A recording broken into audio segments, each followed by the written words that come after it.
All right, so we are live on a special interview edition of Wisco Fanatics. We will still have the regular show later on with Jake and I, but I'm excited. I have Brian Klatsky, the founder of Open Locker, here with me today to kind of explain the Maddy Baddyz launch and what it means for NIL for some Wisconsin basketball players. So Brian works with a program called Team Rio. It's an AAU grassroots program, part of the Under Armour Association. So you've got a lot of experience this. What sets Open Locker apart from other NIL companies?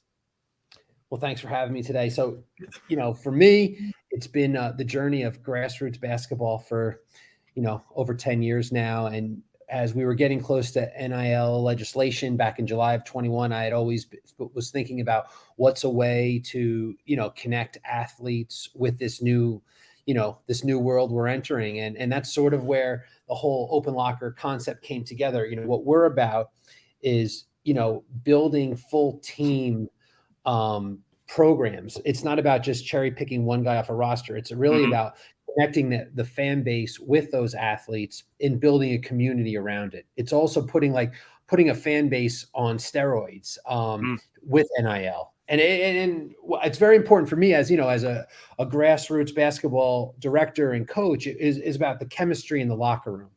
And, what we found as we tested this model last year, it did build a lot of camaraderie in the locker room as guys worked together on this. It was, you hear stories about how in certain situations, one player is getting paid a lot, no one else on the team has NIL, and it creates a little bit of a riff, and that's sure. What we try to avoid. This is about and it's as much as it's about starting with the men's basketball team, this is about growing to all sports on campus, both men's and women's. So that's where we're going with this. So you guys have not just, Wisconsin isn't the first place that you're doing this. You guys actually have a bunch of schools across the country that you're kind of working with different teams in the different universities. How does it differ from the ways that, say, a pro athlete earns money off of their names, image, and likenesses that makes something like Open Locker different with the way that they handle the athletes? No, that's a great question. So first of all, what we do for each community is very authentic and unique. There's a little, it's about connecting with that fan base. And it's also about creating a competitive advantage for Wisconsin. If you notice, like some of our other projects, we've geographically spaced it. So it's not like we're doing the same thing for Wisconsin and Ohio State. We have some geographic diversification here from up in the Big East with UConn all the way down to the SEC with Florida and to like FAU in Conference USA and then the Big South Radford. So we really don't want, for us, it's about helping the kids out, helping the fan base, but it also creates a competitive advantage. So when you sit down in a kid's living room and the first question that comes out of a parent's mouth is, well, what's going on in NIL? We want this to be part of the conversation to make them feel like, hey, there is an initiative here. This is very creative.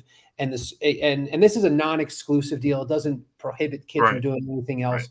So for us, it's really just a supplement to other things that they have going on with individual brands or with collectives. It's an open door here.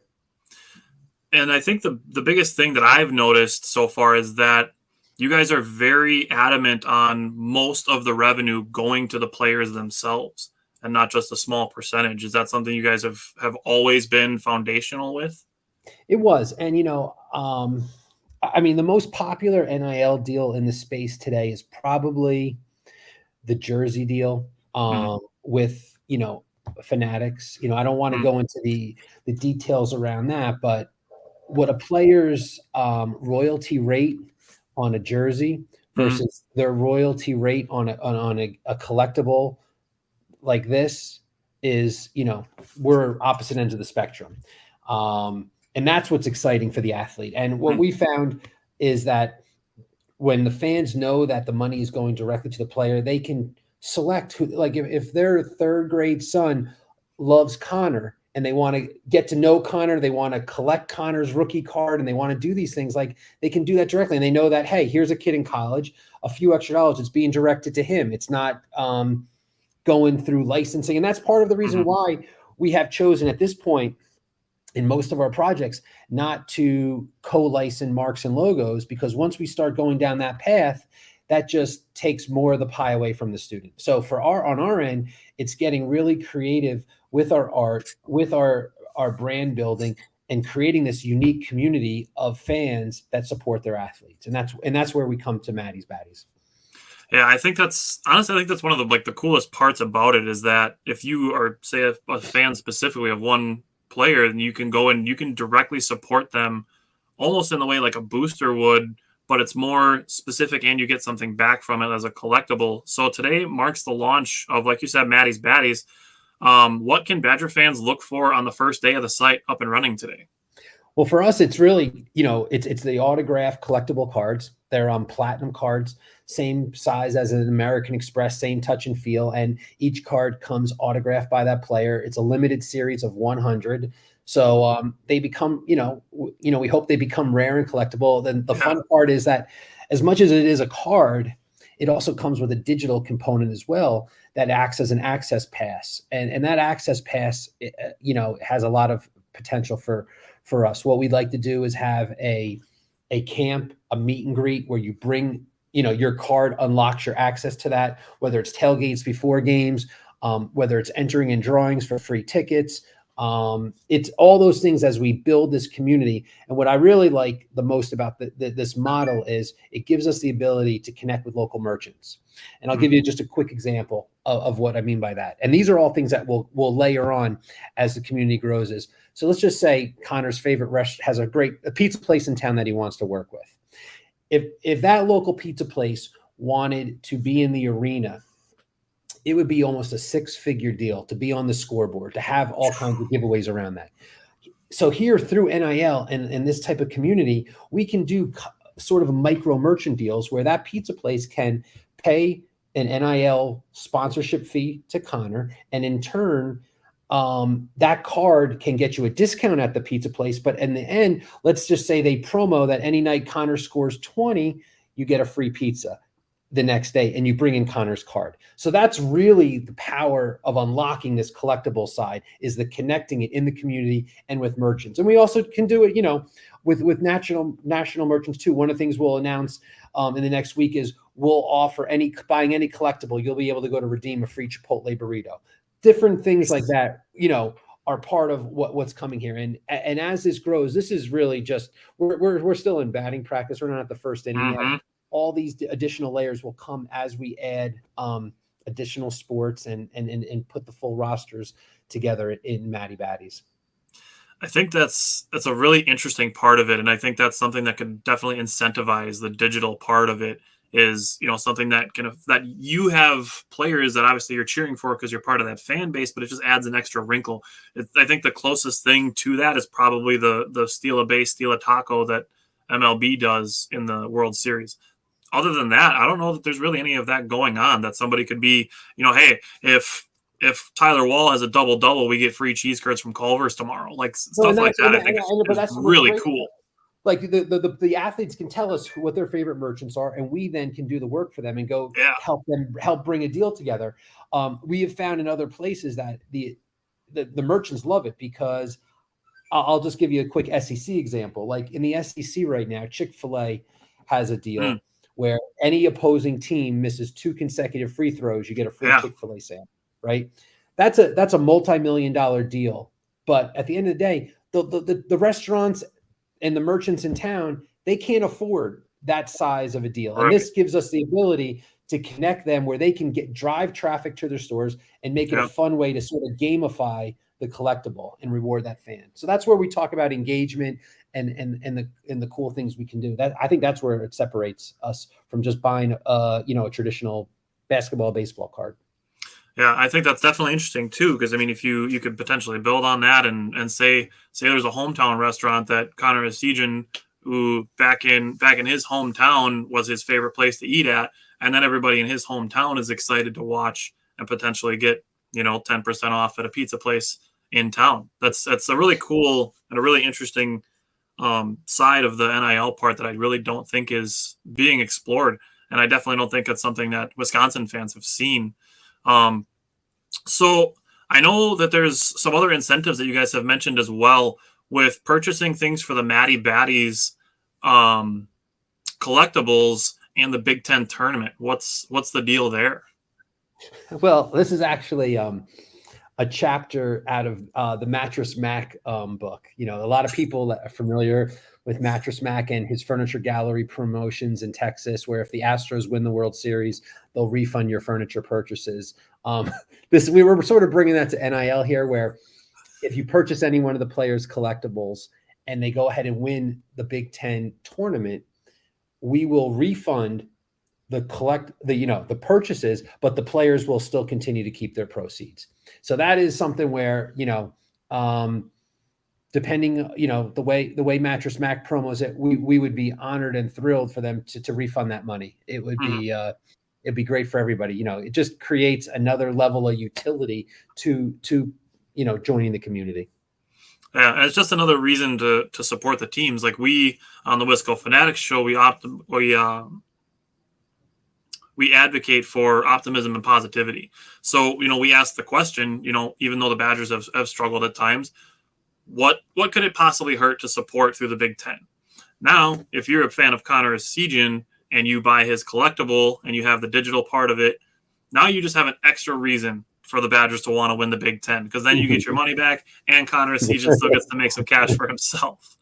So one of the biggest questions that I wanted to ask when I first learned about you guys was, what are some of the common misconceptions when it comes to NIL? Because I know it's so many people are just concerned that it's just about college athletes getting paid like they're pros, and that it's going to create that unnecessary advantage or unfair advantage. And I think you kind of touched on it a little bit when you talked about wanting to create a collective for the entire teams and not just individuals, where it could potentially create some animosity between teammates. No, and look, this isn't a Wisconsin issue. This is just a college basketball or a college sports issue. Is that at the end of the day, it is the Wild West still. Everyone's still figuring it out, and there is a lot of misconceptions, rumors out in basically in the general media about the size of deals, what those deals involve. But at the end of the day, like anything else, there is a bubble, and these numbers, and there is going to be a reality check, because I don't think that it's sustainable to expect boosters to contribute money to collectives. I think it was fun and exciting initially. It's not a long-term model. I think it'll reprice itself out. The intent of the legislation was for players to make money off their name, image, and likeness with brands and sponsorships. It wasn't a workaround. And I think the collectives became an unintended consequence of that. You create a collective where boosters pool money to hand it out through marketing agreements with select players to help, retain and recruit. So I don't know long-term. I'm not going to get into the weeds on where the NCAA is going to go on this. I assumed what we built here was a model that we thought was sustainable for the long term. It was the intent of what NIL is all about. And it was also about finding student athletes that actually have that entrepreneurial side to themselves and want to build something together. I think that what we found with some of our other launches is that getting players that care about it and then actually sort of collaborate on it has been the most successful. Other schools where it's more about, hey, what are you going to pay me? I'm a 5-star athlete. I deserve this. It never works. And honestly, the fans, whether you're a booster or a fan, handing money to someone that's entitled, looking for a handout, just doesn't feel good. So, at the end of the day, it's, it's sort of the market finding that balance of where it's all going to go in the long run. And I think, and I'm personally biased in this, but I think that's what potentially makes Wisconsin such a great fit for something like this, is when you bring up, like the values and things like that Wisconsinites have. And I think that talking to some of the other people that work with you, that's a pretty universally felt thing for people who visit at Wisconsin, whether you're coming to Lambeau Field or to Camp Randall, is really that welcoming atmosphere. So I think Wisconsin having an opportunity like this is very cool, and it's definitely something new to not only the school but to the fan bases. And I still think that out of all the things that you guys are doing, that the fact that most of the revenue goes to the athletes specifically, and you can say that as a fan, when you get these collectibles, that you are more directly affecting them than if you were to just, use a code on a commercial that they did, but that this is much more direct to the athletes. Yeah, no, without a doubt. And I think, like you said, this is exactly why we are at Wisconsin, is because of like the whole value system, and the type of player. And, that's why I actually feel like their late season success is a function of that culture. When you talk about what it takes to win this time of year, the distraction of, NBA talk, of transfer talk, that takes away from the ability for any coach to hold guys accountable and execute. Because as soon as, they leave the locker room, they got parents, they've got AAU coaches, they've got agents in their ears, and they lose focus on the task at hand and trying to win the games the right way. And that's where you always see Wisconsin. The later the season goes, they always have they have the right chemistry to outperform. And that's why I think that it doesn't matter what rankings are. I don't care what Ken Palm talks about. Mm-hmm. You put them out there, you give them 3 games playing together and shots fall. They'll beat anybody. And that's like I've heard Connor on some radio shows talk about the same thing, that the camaraderie aspect of it and just the teamwork and the cohesiveness is such a big part of it. And I really appreciate that about the way that you guys are representing them, is that it contributes to that by representing. I think you guys have 6 Wisconsin basketball players on there that are part of this launch today. I think it's Connor Rosijan, Chucky Hepburn, Chris Hodges, Kamari McGee, Jordan Davis, and Max Klesmit. I think those are the 6 that people could get some collectibles for right away today on the launch. And for us, it's adding the rest of the guys and the recruits as we move forward. But I will tell you though, like one of the things the fans don't see on national TV, or they don't get to read, is like what really goes on behind the scenes in that locker room. Mm-hmm. And having that healthy locker room, you really never know unless you're in there. Yeah. But that's why over the years, I think Wisconsin has been able to, always outperform their, preseason rankings and, player ratings out of high school. That these guys just come to play the right way. And it's a special place. So that's why, we're excited to be here. Yeah, and it's exciting to be able to talk to you and have some time and kind of get some of the ins and outs of what this actual launch is going to be about and how it affects the players and also the entire landscape of the NIL world. So I appreciate you taking the time to join me for a little while and to answer some of those questions and give some good information. So I appreciate your time. Hey, pleasure. And I look forward to giving you updates as we move ahead. Awesome. It's fun talking to you a little bit before the show and getting to feel like an insider a little bit on some of the information that's going on behind the scenes. So definitely look forward to talking to you guys more and hope the best for your launch today. Okay. We appreciate it. Thank you.